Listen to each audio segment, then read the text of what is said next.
சாந்தி 15/2/2025 காலை முரளி பாப் தாதா மதுபன்.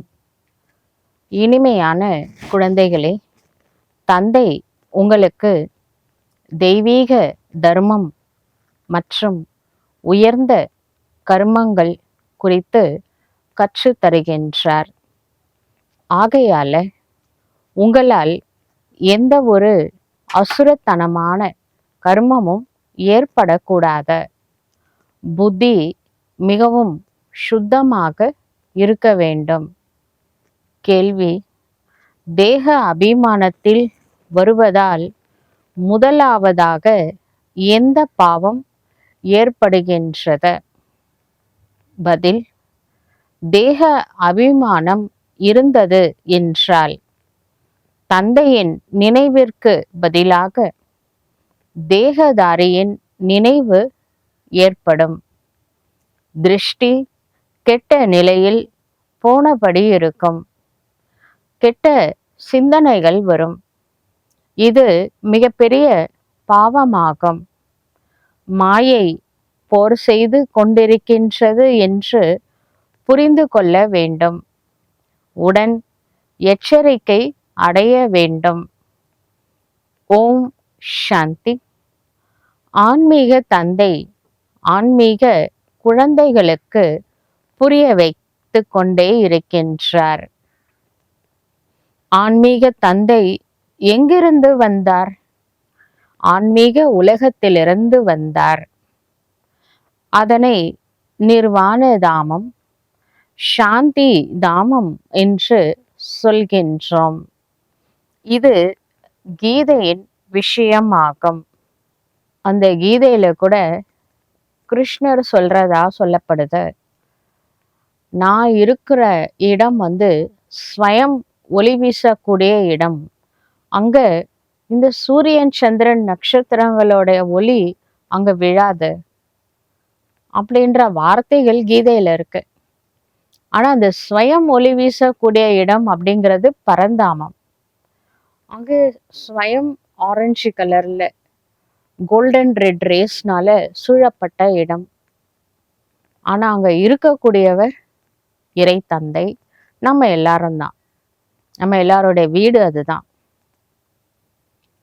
கடவுளை பொன்னம்பலத்தவா அப்படின்னு சொல்லுவாங்க. அம்பலம்னா இடம். பொன் அப்படிங்கிறது தூய்மையான பொன் செம்பொன் நிறமா இருக்குமா. அதனால அது செம்பொன் நிறமான இடம்தான் ஆத்மாக்களின் உண்மையான வீடு. அங்குதான் இறைவன் இருக்கின்றார். ஸ்வயம் ஒளி வீசக்கூடிய இடம். அதுக்கு ஒளி கொடுக்கிறதுக்காக சூரியன் நட்சத்திரங்கள் தேவையில்லை. கீதையின் பாகம் நடந்து கொண்டு இருக்கின்றது. மற்றும் தந்தை நமக்கு இந்த ஞானத்தை படிப்பித்து கொண்டே இருக்கின்றார். பகவானுடைய மகா வாக்கியம் அல்லவா? மேலும் பகவான் ஒருவர்தான் ஆவார். அவர் அமைதி கடல் ஆவார். இருப்பதும் கூட சாந்தி தாமமாகும். அங்கதான் நாமும் வசிக்கின்றோம். இது பதிதமான உலகமாகும். பாவ ஆத்மாக்களின் தமோ பிரதானமான உலகம் என சிவ தந்தை புரிய வைக்கின்றார்.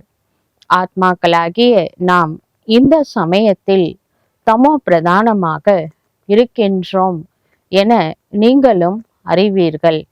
84 பிறவிகளின் சக்கரத்தை அனுபவித்துவிட்டு சத்தோ பிரதானத்திலிருந்து இப்பொழுது ஆத்மாக்களாகிய நாம் தமோ பிரதானத்தில் வந்திருக்கின்றோம். இது பழைய அல்லது கலியுக உலகம் அல்லவா? இந்த பெயர்களும் கூட இந்த சமயத்திற்கானது ஆகும்.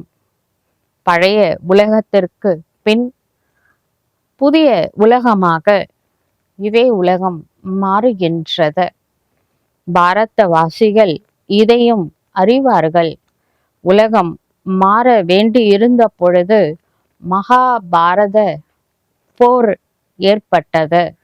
அப்பொழுதுதான் சிவ தந்தை ராஜ யோகத்தை கற்று கொடுத்தார். போர்க்களத்துல கிருஷ்ணர் அர்ஜுனனுக்கு கீதா உபதேசம் பண்ணதா சொல்லப்பட்டிருக்கு. உண்மையான போர்க்களம் இதுதான்.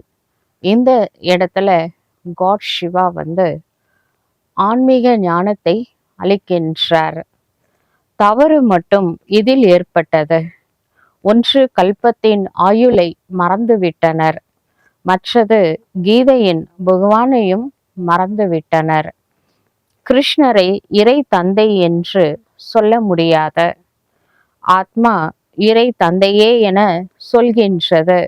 ஆக அந்த இறை தந்தை நிராகாரமாக இருக்கின்றார். என்னை நினைவு செய்யுங்கள் என்று நிராகாரமான சிவ தந்தை ஆத்மாக்களுக்கு சொல்கின்றார். நானே பதித பாவன், என்னை ஓ பதித பாவனா என்று அழைக்கவும் செய்கின்றனர். கிருஷ்ணரோ தேகதாரி அல்லவா? எனக்கு சரீரம் என்று எதுவுமே கிடையாது. நான் நிராகாரி. யார் சொல்றாங்க? சிவ தந்தை. நான் நிராகாரி, மனிதர்களின் தந்தை அல்ல, ஆத்மாக்களின் தந்தையாவேன். இதை உறுதியாக்கி கொள்ள வேண்டும். ஆத்மாக்களாகிய நாம் அடிக்கடி இந்த இறை தந்தையிடமிருந்துதான் ஆஸ்தியை அடைகின்றோம். இப்பொழுது 84 பிறவிகளும் முடிவடைந்து விட்டன. தந்தை வந்திருக்கின்றார். பாபா பாபா பாபா என்றபடியே மனசுல இறைவனை நினைவு செய்ய வேண்டும். பாபாவை மிகவும் அன்போடு நினைவு செய்ய வேண்டும். முழு கல்பமும் ஸ்தூலமான தந்தையை நினைவு செய்தீர்கள். சத்தியகத்துல எடுங்க, தேவாத்மாக்கள் தான் நம்மளுக்கு தாயும் தந்தையுமாய் இருந்தாங்க. தேவதைகளை தான் நினைச்சோம். துவாபர யுகம் கலியுகத்துல எல்லாம் அவங்க சாதாரண மனித ஆத்மாக்கள் தான் நம்மளுக்கு தாயும் தந்தையுமாய் இருந்தாங்க. அவங்கள தான் நினைச்சோம். ஆனா சத்தியுகத்துல இருந்து கலியுகம் வரை 83 வேஷத்துல நம்மளுக்கு 84 வேஷம்னா வச்சுக்கோங்களேன், மனித ஆத்மாக்கள் தான் தாய் தந்தையா இருந்தாங்க. இந்த ஒரே ஒரு பர்த்துல தான் நம்மளுக்கே தெரியுது உயிருக்கு தந்தை யாரு, ஆத்மாவின் தந்தை இறைவன் அப்படிங்கிறது புரிஞ்சுக்கிறோம். இப்ப நாம அந்த தந்தையை தான் நினைவு செய்கின்றோம். முழு கல்பமும் ஸ்தூல தந்தையையே நினைவு செய்தீர்கள். இப்பொழுது சிவ தந்தை வந்துள்ளார். மேலும் மனித சிருஷ்டியிலிருந்து அனைத்து ஆத்மாக்களையும் திரும்ப அழைத்து செல்கின்றார். ஏனென்றால் ராவண ராஜ்யத்தில் மனிதர்களுக்கு துர்கதி ஏற்பட்டு உள்ளது. ஆகையினால இப்பொழுது தந்தையை நினைவு செய்ய வேண்டும். இப்பொழுது ராவண ராஜ்யமாக உள்ளது என்பதும் கூட மனிதர்கள் புரிந்து கொள்வது இல்லை. ராவணனின் அர்த்தத்தையே புரிந்து கொள்ளவில்லை. தசரா கொண்டாடும் ஒரு வழக்கம் ஏற்பட்டு விட்டது. தசரா செலிப்ரேட் பண்றாங்க, அவ்வளவுதான். நீங்கள் அர்த்தம் எதுவுமே புரிந்து கொள்ளவில்லை. தசரா அப்படின்னா தஸ் ஹரா, 10 தலையை வீழ்த்துவது. ஆனா இதனுடைய அர்த்தம் என்ன? கர்மேந்திரிய ஜீத், மாயா ஜீத். இந்த அர்த்தம் யாருக்கு தெரியும்? இப்பொழுது பிறருக்கு அறிவு ஞானம் கொடுப்பதற்காக ஞானம் கிடைத்திருக்கின்றது. ஒருவேளை பிறருக்கு புரிய வைக்க முடியாது என்றால் தானே எதுவும் புரிந்து கொள்ளவில்லை என்று அர்த்தமாகும். தந்தைக்குள் சிருஷ்டி சக்கரத்தின் ஞானம் உள்ளது. நாம் அவரது குழந்தைகள் எனும் பொழுது குழந்தைகளுக்குள்ளும் இந்த ஞானம் என்பது இருக்க வேண்டும். இது உங்களுடைய கீதா பாடசாலை ஆகும். என்ன லட்சியம் வைத்துள்ளீர்கள்? இந்த லக்ஷ்மி நாராயணாக ஆக வேண்டும் என்ற லட்சியம் இருக்கின்றது தானே? இது ராஜயோகம் அல்லவா? நரனிலிருந்து நாராயணன், நாரியிலிருந்து லக்ஷ்மியாக ஆவதற்கான ஞானம் இதுவாகும். அந்த மனிதர்கள் அமர்ந்து கதைகளை சொல்கின்றார்கள். அங்கே நாம் படிக்கின்றோம். நமக்கு தந்தை ராஜ யோகத்தை கற்றுக் கொடுக்கின்றார். இதை கற்றுக் கொடுப்பதே கல்பத்தின் சங்கம யுகத்தில்தான்.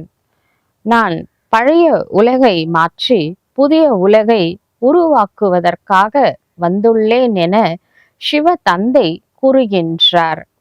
புதிய உலகத்துல இவர்களின் ராஜ்யம் இருந்தது. பழைய உலகில் இல்லை, மீண்டும் ஏற்பட வேண்டும். சக்கரத்தை தெரிந்து கொண்டீர்கள். 4 தர்மங்கள் முக்கியமான தர்மங்கள் ஆகும்.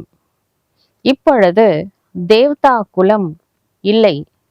தெய்வீக தர்மம் கெட்டு தெய்வீக கர்மமும் கெட்டுவிட்டது. தர்ம பிரஷ்ட, கரம் பிரஷ்ட எல்லாமே போயிடுச்சு. ஆத்மாவுடைய சுய தர்மம் பவித்ரதா, சுகம், சாந்தி. இன்று அப்பவித்ரதா, துக்கம், அசாந்தி இருக்கு. ஆத்மாவுடைய கர்மா சிரேஷ்ட செயல்கள். ஆனா இன்னைக்கு எல்லாரும் துரு செயல்கள் செய்யறாங்க. உலகமே தலைகீழா போயிடுச்சு. இப்பொழுது மீண்டும் உங்களுக்கு தெய்வீகமான உயர்ந்த தர்மத்தையும் உயர்ந்த கர்மத்தையும் இறைவனை கற்று தருகின்றார். ஆக தன் மீது கவனம் செலுத்த வேண்டும். என்னால எந்த அசுரத்தனமான கர்மமும் ஏற்படுவது இல்லைதானே. மாயாவினால் எந்த கெட்ட சிந்தனையும் புத்தியில் வருவது இல்லை தானே. நெகட்டிவ் தாட்ஸ், தவறான எண்ணங்களை நினைக்கல தானே. கெட்ட பார்வை, குற்ற பார்வைன்னு சொல்லலாம். மற்றவங்களை தேகமா பார்ப்பத அப்படி பார்க்கல தானே. இதெல்லாம் செக் பண்ண வேண்டும். இவருடைய பார்வை கெட்டதாக இருக்கின்றதா அல்லது கெட்ட சிந்தனைகள் வருகின்றதா? அப்பொழுது இவர்களை எச்சரிக்க வேண்டும். அவர்களுடன் சேர்ந்து விடக்கூடாது. சங்கு தோஷ்ல அது ரொம்ப மோசமான தோஷமாகும். கொஞ்சம் கேர்ஃபுல்லா இருங்க. உங்களை நீங்க தான் காப்பாத்திக்கணும்.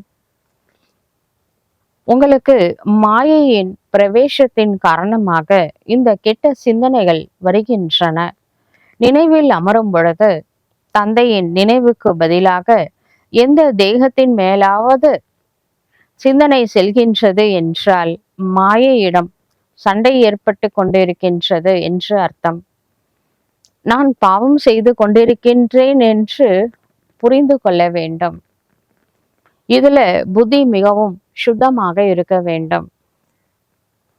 நகைச்சுவையில சில பேர் ஜோக் அடிக்கிறாங்க. உருவங்களை கேலி பண்ணுவாங்க. நடை உடை பாவனையை கேலி பண்ணுவாங்க.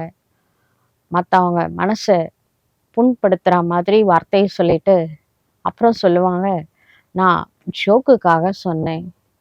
இது உண்மையிலே இது சரியா இல்லை ஜோக்கா? இதுதான் நகைச்சுவையா? மற்றவங்க மனசு புண்படுத்திட்டு அதுல நீங்க சந்தோஷப்படுறீங்க அப்படின்னா இது இறைவனோட டிக்ஷனரியில இது நகைச்சுவை கிடையாது, இது குற்றம்தான். இதுக்கு நிறைய நஷ்டம் ஏற்பட்டுவிடும். தவறு செஞ்சா பனிஷ்மெண்ட் இருக்கு. உலகத்தை இது ஜோக்கு அப்படின்னு சொல்லி ஏமாத்தலாம். நீங்க சொல்றத நம்புறது கூட ஒரு சிலர் இருப்பாங்க, எது சொன்னாலும் கரெக்ட் அப்படின்னு சொல்றதுக்கு. ஆனா கர்மா அப்படி கிடையாது, கடவுள் அப்படி கிடையாது. அதனால மற்றவங்க மனசை புண்படுற மாதிரி ஜோக் அடிக்காதீங்க. இனிமேலாவது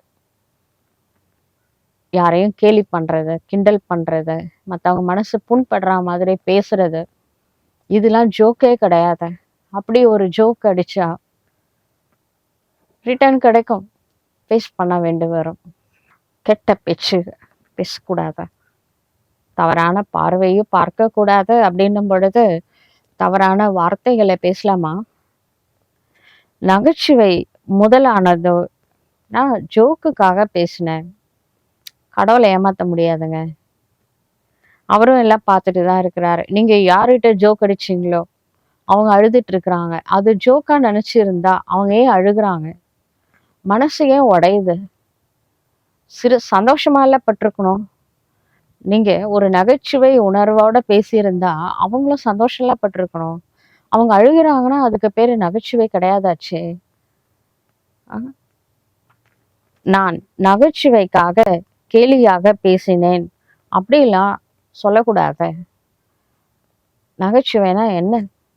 நீங்களும் சிரிங்க, அவங்களும் சிரிக்கட்டும். அதுக்கு பேரு தான் நகைச்சுவை. ஒருத்தவங்கள அழ வச்சு நீங்க சிரிச்சீங்கன்னா, அதுக்கு பேரு நகைச்சுவையா? அ அது கூட நஷ்டத்தை ஏற்படுத்துவதாக ஆகிவிடும். பேட்டரி டிஸ்சார்ஜ் பண்ணி விட்டுருவாரு. புண்ணிய கணக்கெல்லாம் கேன்சல் பண்ணுவாரு. அதனால யாருக்கும் துக்கம் கொடுக்க கூடாத. ஜோக்காக கூட துக்கம் கொடுக்க கூடாத. நகைச்சுவையில விகாரத்தினுடைய வாசம் இருக்கக்கூடாத. சிலர் வந்து உருவ அமைப்பை பத்தி கிண்டல் பண்ணுவாங்க. அதுல கண்டிப்பா விகாரம் இருக்கும், சூக்ஷமமா. இதெல்லாம் வந்து சரி கிடையாது. இந்த மாதிரி வார்த்தைகள் விகர்மா, சுகர்மா கிடையாது. மிகுந்த எச்சரிக்கையோட இருக்க வேண்டும். உங்களுக்கு தெரியும், நிர்வாண மனிதர்கள் இருக்கின்றார்கள். அவர்களின் சிந்தனைகள் விகாரங்கள் பக்கம் செல்வது இல்லை. தனியாகத்தான் இருக்கின்றார்கள். ஆனால் கர்மேந்திரியங்களில் யோகா செய்யும் நேரத்தை தவிர வேறு எப்பொழுதும் அசைவு கூட ஏற்படுவது கிடையாது. அப்படிலாம் இந்த நாகா அப்படின்னு சொல்லுவாங்க. ட்ரெஸ்ஸே போட மாட்டாங்க. ஆனா அவங்களுக்கு ஒரு அசைவே இல்லாம பொணம் மாதிரி உட்காந்துட்டு பொணத்து முன்னாடி உட்காந்து யோகா பண்ணிட்டு இருப்பாங்க. புரியுதுங்களா? காமம் என்ற எதிரி அப்படிப்பட்டதாக இருக்கின்றது. யாரை பார்த்தாலும் முழுமையாக யோகா பண்ணுவது கிடையாது என்றால் அவங்களோட ஞாபகம் வருது, சிவனோட ஞாபகம் வரல. யோகா முக்கியமா யோகா பண்ணும் பொழுது அப்படின்னா கண்டிப்பா விகாரத்துல ஆத்மா சலனப்பட்டிருக்குன்னு அர்த்தம். தன்னை பரீட்சித்து பார்த்து கொள்ள வேண்டும். யாரை பார்த்தாலும் நெகட்டிவ் தாட்ஸ் வரல தானே.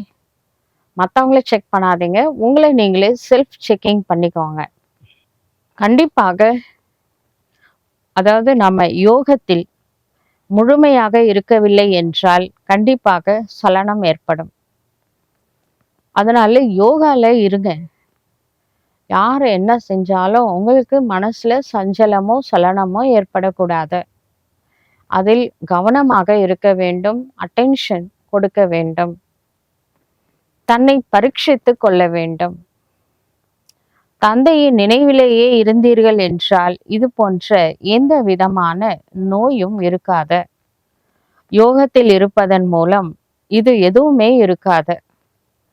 சத்தியுகத்துல எந்த விதமான அழுக்கும் இருக்காது. அங்கே சலனத்தை ஏற்படுத்தும் ராவணனின் சஞ்சாரமே இருக்காது. எங்க? சத்தியுகம் திரேதாயுகத்துல ராவணன் இல்லை, அதனால மன சஞ்சலமோ மன சலனமோ ஏற்படாது. அங்கே யோகியின் வாழ்க்கை இருக்கும். உடம்புலதான் இருப்பாங்க தேவதைகள், யோகியா வாழ்வார்கள். இங்கும் கூட நிலை மிகவும் உறுதியாக இருக்க வேண்டும். யோக பலத்தின் மூலம் இந்த அனைத்து வியாதிகளும் நீங்கிவிடும். இதுல மிகவும் முயற்சி செய்ய வேண்டியதாக இருக்கின்றது.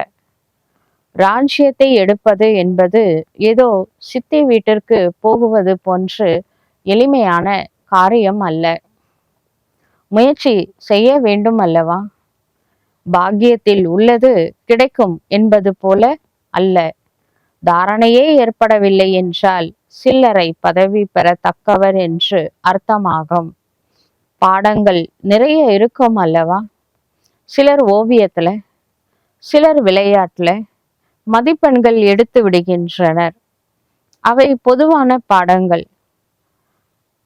இப்ப கூட வந்து பாக்குறோம் நாம, சிலர் வந்து கிரிக்கெட் பிளேயரா இருக்கிறாங்க, ஃபுட்பால் பிளேயர்ஸா இருக்காங்க, செஸ்ல சாம்பியனா இருக்கிறாங்க, உலக சாம்பியன்ஷிப்லாம். ஆனா அது வந்து படிப்புல கிடையாது. இது ஜென்ரல் எக்ஸ்ட்ரா கரிக்குலர் ஆக்டிவிட்டீஸ்ல சாம்பியனா இருக்காங்க. பொதுவான பாடங்கள் தான் அதெல்லாம். அது போலதான் இங்க கூட உங்களுக்கு வந்து பாடங்கள் உள்ளன. ஏதாவது கொஞ்சம் கிடைக்கும். மற்றபடி ராஜ்யம் கிடைக்கணும்னா 4 சப்ஜெக்ட்ல முழு கவனம் செலுத்த வேண்டும். சேவை செய்தால் அப்பொழுது ராஜ்யம் கிடைக்கும். அதற்காக மிகுந்த முயற்சி தேவைப்படுகின்றது. பலருடைய புத்தியில பாபா சொல்றது ரெக்கார்ட் ஆகிறதே இல்லை. இப்ப நம்ம சாப்பிட்றோம், அந்த ஃபுட்டு ஜீரணம் ஆகலை அப்படின்னு வச்சுக்கோங்களேன். அப்ப என்ன ஆகும்? சில சமயம் ஃபுட் பாய்சன் ஏற்படும், சில சமயம் வாமிட் எடுத்துருவோம்.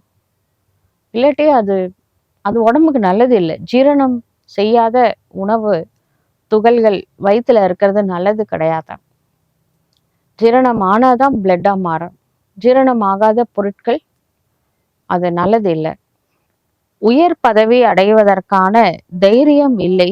இதை கூட வியாதி என்று சொல்லலாம் அல்லவா? இப்போ பாபா சொல்ற நாலேஜ் இருக்குல்ல, அது சில பேருக்கு ஜீரணமே ஆக மாட்டேங்குது, அப்படியே நிக்குது, ஜீரணமே பண்ண முடியல. அப்ப அவங்களுக்கு உயர்ந்த பதவி இல்லைன்னு அர்த்தம். தைரியம் உள்ள குழந்தைங்க ஜீரணம் பண்ணுவாங்க. பாபா சொல்றத நடைமுறைப்படுத்துவார்கள். நீங்கள் எந்த விஷயத்தை பார்த்தாலும் பார்க்காதவராக இருங்கள். பார்த்தும் பார்க்காமல் இருக்க வேண்டும். இது ரொம்ப அவசியம். பிற்காலத்துல ரொம்ப யூஸ்ஃபுல்லாகவும் இருக்கும். சாட்சி அவஸ்தா அப்படின்னு பாபா சொல்றாரு. பார்த்தும் பார்க்காமல் இருங்கள்.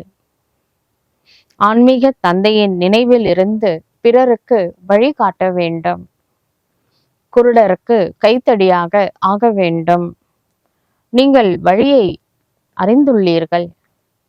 உங்களுக்கு எக்ஸாம்பிளா பிரம்மா பாபா இருக்கார்ல, அவரோட ஸ்டெப் மேல ஸ்டெப் வச்சுட்டு போயிட்டே இருக்கலாம். படைப்பவர் மற்றும் படைப்பினுடைய ஞானம், முக்தி மற்றும் ஜீவன் முக்தி உங்களுடைய புத்தியில் சுற்றியபடி இருக்கின்றது. குழந்தைகளின் நினைவு நிலையிலும் கூட இரவு பகலுக்கான வித்தியாசம் உள்ளது. ஓரிடத்தில் மிகவும் செல்வந்தர்களாக, சில இடங்களில் முற்றிலும் ஏழைகளாக ஆகின்றனர். ராஜ்ய பதவியில் வித்தியாசம் உள்ளது அல்லவா? மற்றபடி அங்கே ராவணன் இருக்காத காரணத்தினால துக்கம் என்பது இருக்காத. மற்றபடி செல்வ செழிப்புல வித்தியாசம் உள்ளது. சத்தியகத்திலோட செல்வத்துக்கும் இங்கே நிறைய வித்தியாசம் இருக்கு. செல்வத்துல சுகம் இருக்கும். எந்த அளவு நினைவில் இருப்பீர்களோ அந்த அளவிற்கு ஆரோக்கியம் நன்றாக இருக்கும். முயற்சி செய்ய வேண்டும். பலருடைய நடத்தை அக்ஞானி மனிதர்களுடையது போல இருக்கின்றது. அவர்கள் யாருக்கும் நன்மையை செய்ய முடியாத. இறுதி பரீட்சை நடக்கும் பொழுது, லாஸ்ட் டெஸ்ட் பேப்பர், யார் எவ்வளவு மதிப்பெண்கள் எடுத்து இருக்கின்றார்கள், எடுத்து தேர்ச்சி பெறுவார்கள் என்பது தெரிந்துவிடும். பிறகு அந்த சமயத்துல ஐயோ ஐயோ என அலற வேண்டியதாக இருக்கும். ஐயோ அவ்வளவுதானா, இன்னும் ஒரு வாய்ப்பு எனக்கு கொடுத்துருக்கலாமே, நான் பாபா நினைவுல சரீரம் அதானே ஃபைனல் டெஸ்ட் பேப்பரு. நஷ்டோ மோக ஸ்மிருதி லப்தா, இறை நினைவுல ஆத்மா வெளியில வரணும்.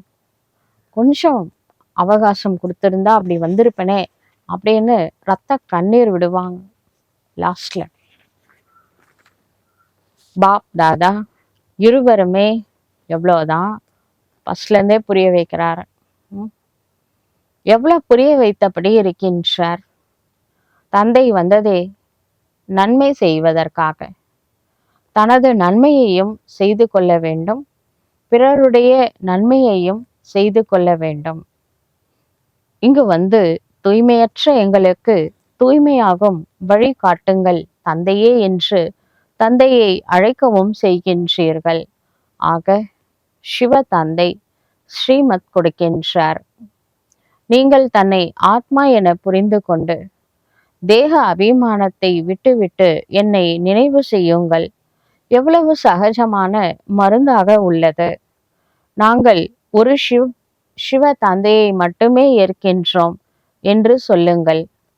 வந்து எங்களை தூய்மையற்ற நிலையிலிருந்து தூய்மையானவராக ஆக்குங்கள் என என்னை அழைக்கின்றீர்கள் எனும் பொழுதுதான் நான் வர வேண்டியதாக இருக்கின்றது என சிவனே சொல்கின்றார். பிரம்மாவிடமிருந்து உங்களுக்கு எதுவும் கிடைக்காத அவர் மூத்த சகோதரராக தாதாவாக இருக்கின்றார். அவர் தந்தை கிடையாத ஆத்மாவின் தந்தை யாரு? நம் எல்லோரின் தந்தை இறைவன். பிரம்மா இல்ல, சிவ தந்தை. தந்தையிடமிருந்துதான் ஆஸ்தி கிடைக்கின்றது. பிரம்மாவிடமிருந்து ஆஸ்தி கிடைக்காத நிராகாரமான சிவ தந்தை பிரம்மா மூலமாக நம்மை தத்தெடுத்து கொண்டு ஆத்மாக்களாகிய நம்மை படிப்பிக்கின்றார். இவரை கூட படிப்பிக்கின்றார். பிரம்மாவிடமிருந்து எதுவும் கிடைக்கப் போவது கிடையாது. ஆஸ்தி இவர் மூலமாக தந்தையிடமிருந்து கிடைக்கின்றது. கொடுக்கக்கூடியவர் இறைவன் ஒருவரே. அனைத்து புகழும் இறைவனுக்கே. மகிமை அவருடையதே ஆகும். அவர்தான் எவரு? சிவ தந்தை. அவர்தான் அனைவருக்கும் சத்கதி வழங்கும் வள்ளலாவார்.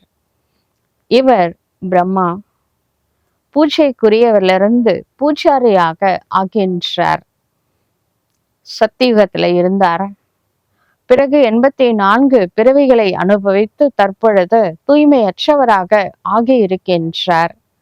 மீண்டும் பூஜைக்குரிய தூய்மையானவராக ஆகிக் கொண்டே இருக்கின்றார்.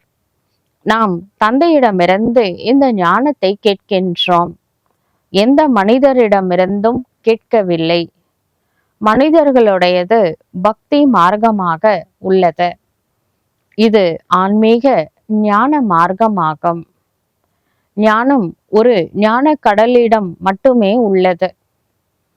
ஞான நதிகளாகிய நாம் ஞான கடலிலிருந்து வெளிப்படுகின்றோம். மற்றபடி அவை எல்லாம் நீராலான கடல் மற்றும் நதிகளாகும். குழந்தைகளுக்கு இவை அனைத்து விஷயங்களிலும் கவனம் இருக்க வேண்டும். உள்நோக்கு முகமாக ஆகி புத்தியை செலுத்த வேண்டும். தன்னைத்தானே முன்னேற்றிக் கொள்வதற்காக உள்நோக்கு முகமாக தன்னை சோதிக்க வேண்டும். ஒருவேளை வாயிலிருந்து கெட்ட வார்த்தைகள் வெளிப்பட்டால், கெட்ட பார்வை செல்கின்றது என்றால் தன்னைத்தானே கடிந்து கொள்ள வேண்டும். என்னுடைய வாயிலிருந்து கெட்ட வார்த்தைகள் ஏன் வந்தன? என்னோட திருஷ்டி ஏன் கெட்டு போனது? தன்னைத்தானே அடித்து கொள்ள வேண்டும். அடிக்கடி எச்சரிக்கை கொடுத்து கொண்டே இருக்க வேண்டும். அப்பொழுதுதான் உயர்ந்த பதவியை அடைய முடியும். வாயிலிருந்து கெட்ட வார்த்தைகள், முக்கியமா மற்றவங்க மனசு புண்படுற மாதிரி ஜோக்குக்காக கூட பேசக்கூடாது. தந்தை அனைத்து விதமான அறிவுரைகளையும் கொடுக்க வேண்டியதாக இருக்கின்றது. யாரையாவது பைத்தியம் என்று சொல்வது கூட நல்ல வார்த்தையா கெட்ட வார்த்தையா? பைத்தியம் அப்படின்னு சொல்றாங்க. அது கூட கெட்ட வார்த்தை தான். மனிதர்கள் யாரை பற்றி என்ன தோன்றுகின்றதோ அதை சொல்லியபடியே இருக்கின்றார்கள். தான் செய்யறது தப்புனே தெரியாம தப்பு செய்யறாங்க. பார்த்தீங்களா?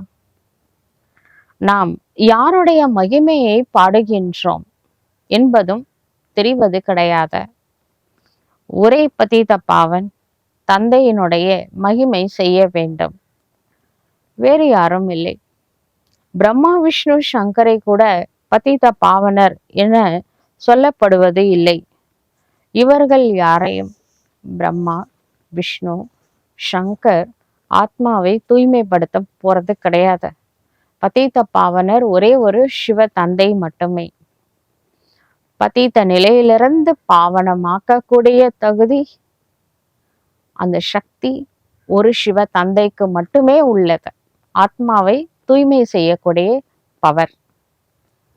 தூய்மையான சிருஷ்டி தான் புதிய உலகமாகும். அது இப்பொழுது இல்லை. சொர்க்கத்தில்தான் தூய்மை என்பது இருக்கும். தூய்மை கடலாகவும் இருக்கும்.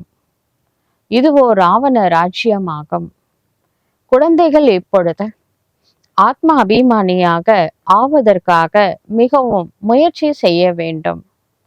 வாயிலிருந்து எந்த கற்களும், அதாவது கடுமையான வார்த்தைகள், கல்லு மாதிரி பேசுறாங்க சில பேர். இன்னைக்கு உலகமே கண்ணாடி மனசோட இருக்காங்க. ஆத்மால சக்தியே இல்லை. அப்ப இந்த கற்களை வீசினா இங்க பேசுற வார்த்தைகள் நேரா போகுது, மனம்ன்ற கண்ணாடிய அடிச்சு தூள் தூளா ஆக்குது. மனசே உடைச்சிட்டீங்க பார்த்தீங்களா? ஒரு கல்லு தான் மனசே உடைஞ்சு போயிடுது. அதுக்கு பனிஷ்மெண்ட் இருக்குல்ல. அதனால பாபா அவங்களுக்கும் பேசுறாரு, நம்மளுக்கும் பேசுறாரு. நான் பேசுற வார்த்தைகளால மற்றவங்க மனசு உடையுதுன்னா அது எனக்கு பாவ செயல். மற்றவங்க பேசுறதை கேட்டுட்டு நான் மனசை உடைச்சிக்கிறேன் அப்படின்னா அதுவும் நான் செய்யக்கூடிய பாவம் தான். எதுக்கு உடைக்கணும்? அவங்க தப்பு செய்யறாங்க, அதுக்கே நான் மனசை உடைச்சிக்கணும்? அவங்க கோபமா பேசுனது தப்பு, துக்கம் கொடுத்தது அவங்க செய்யற தவறு. அதுக்கு நான் முதல்ல எடுத்ததே நான் செஞ்ச தவறு. ஏன் எடுக்கணும்? எடுத்தாதானே மனசு உடையுது. ரெண்டாவது, ஏன் இன்னும் கண்ணாடியா வச்சிருக்கீங்க? இவ்வளோ வருஷமா கிளாஸ் கேட்குறோம், யோகா பண்றோம், வைரம் பஞ்ச மனசா மாற்ற முடியலையா? இன்னும் போறவங்க வரவங்களாம் ஒரு கல் போடுவாங்க, உடைக்க தான் பண்ணுவாங்க. ஒவ்வொரு முறையும் கடவுள் வருவார சப்போர்ட்டுக்கு. நம்ம மனசை நாம தான் வைரமா மாற்றணும். ரெண்டு சைடும் கடவுள் பேசுறாரு. எக்ஸ் பக்கமும் பேசுறாரு, ஒய் பக்கமும் பேசுறாரு. அதனால மற்றவங்க மனசை உடைக்கிறதும் தப்பு, அவங்க உடைக்கிறாங்கன்னா நீங்க உடைச்சிக்கிறதும் தப்பு தான். அதனால ஸ்ட்ராங்கா இருங்க. இவங்க யார் நம்மளை உடைக்கிறதுக்கு அப்படின்னு நினைங்க. அவங்கவுங்க கர்மா அவங்கவுங்க பதில் சொல்லுவாங்க. நம்ம மனசை சாந்தமா வைக்கணும், சதா சிவ நினைவுல இருக்கணும். இது மட்டும்தான் நம்மளுக்கு கொடுக்கப்பட்ட சேவா. இதை ஒழுங்கா செஞ்சா போதும். நம்ம ஜோக்குக்காக கூட யாரோடைய மனதையும் உடைக்கிற மாதிரி பேசக்கூடாது. கடுமையான வார்த்தைகள், கற்கள் போன்ற வார்த்தைகள் நம்ம வாயிலிருந்து வரக்கூடாது.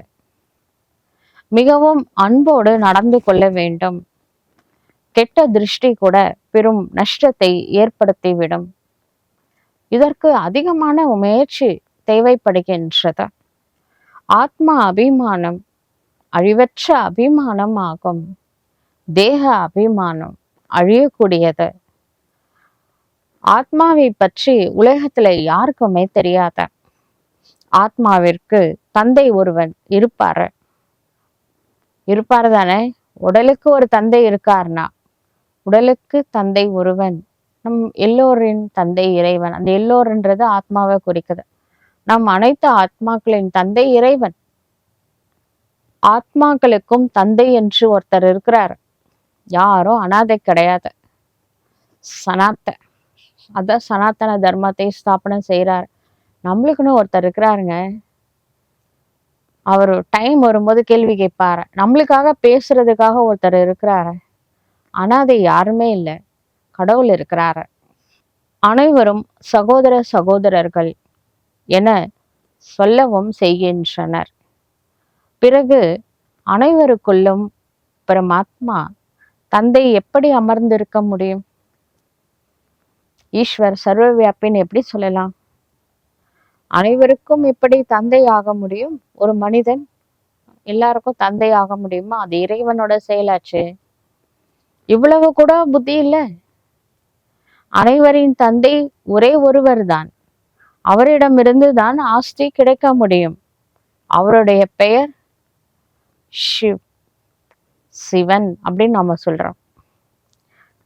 சிவராத்திரியையும் கூட தூம் தாமா கொண்டாடுகின்றார்கள்.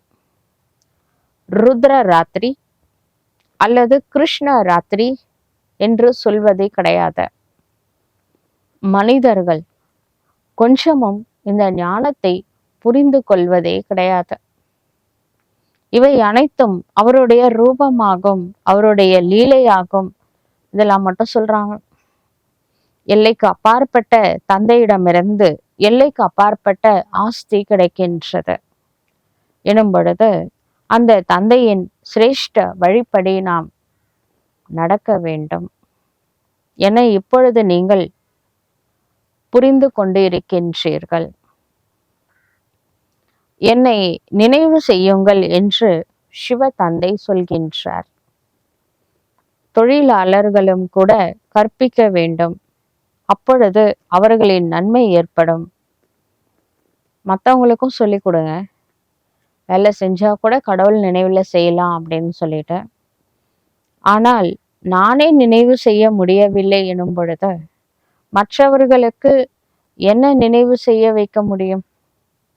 ராவணன் ஒரேடியாக பதீத்தமானவர்களாக ஆக்கிவிடுகின்றார். தந்தை வந்து பரிஸ்தான் ஸ்வர்க்கத்தை சேர்ந்தவர்களாக ஆக்குகின்றார். அதிசயம் அல்லவா? யாருடைய புத்தியிலும் இந்த விஷயங்கள் கிடையாது. இந்த லக்ஷ்மி நாராயண் எவ்வளவு உயர்ந்த பரிஸ்தானத்திலிருந்து பிறகு எவ்வளவு பதீத்தமானவராக ஆகிவிடுகின்றார். ஆகையினால பிரம்மாவின் பகல் மற்றும் பிரம்மாவின் இரவு பாடப்பட்டு இருக்கின்றது. சிவன் கோவில்ல அது நம்ம வீடு மாதிரி நினச்சிக்கோங்க. அது சிவபாபாவோட வீடுனா என்ன, நம்ம வீடுனா என்ன. அதனால தாராளமா போய் பர்மிஷன் கேட்டு வாங்கி நிறைய சேவை பண்ணுங்க. நம்ம சிவ பக்தர்களுக்கெல்லாம் சிவன் பூமியில் அவதரித்து விட்டார் அப்படிங்கிற மெசேஜை கொடுங்க.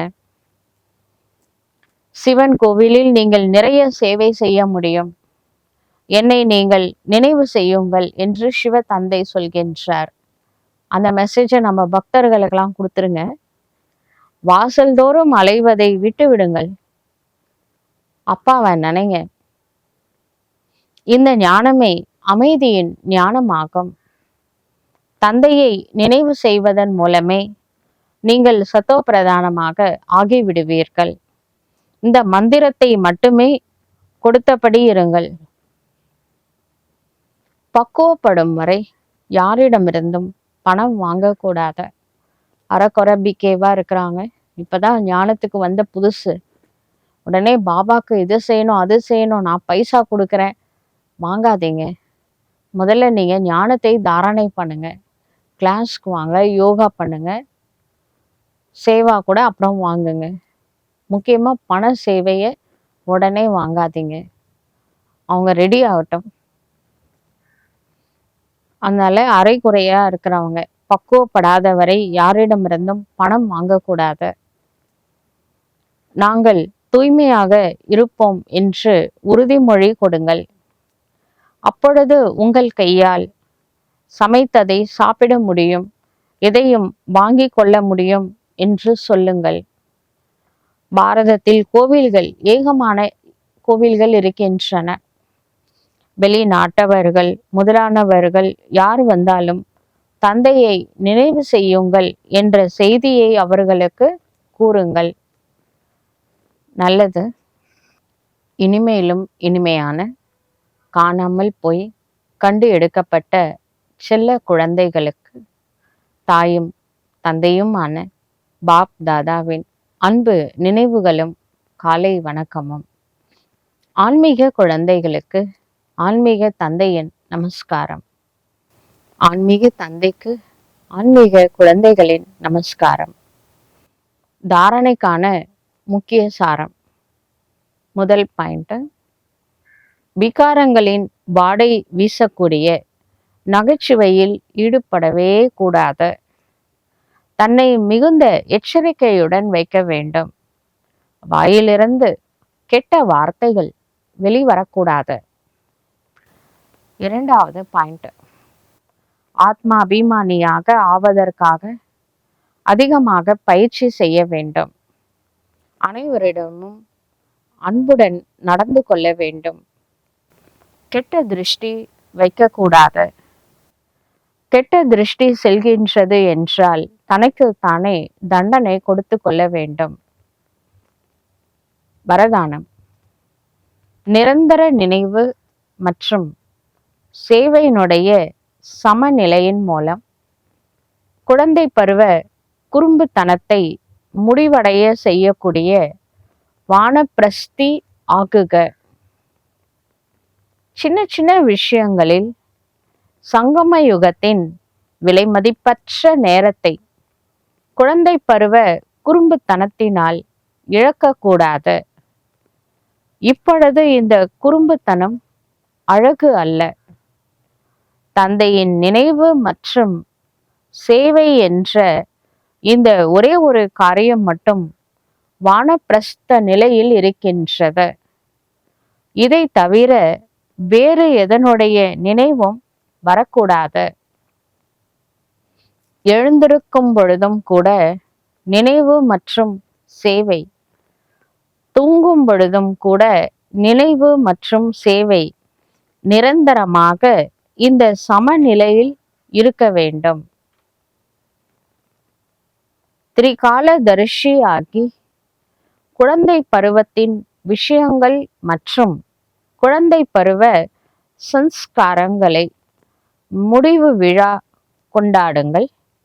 அப்பொழுதே வானப்பிரஸ்தி என்று கூற முடியும். ஸ்லோகன்: சர்வ பிராப்திகளில் சம்பன்னமான ஆத்மாவின் அடையாளம் திருப்தியாகும். எல்லாம் நிறைஞ்சு இருந்தா மன நிறைவு வரும்ல, அப்ப திருப்தி வரும். திருப்தியாக இருங்கள் மற்றும் அனைவரையும் திருப்திப்படுத்துங்கள். நல்லது. ஓம் சாந்தி.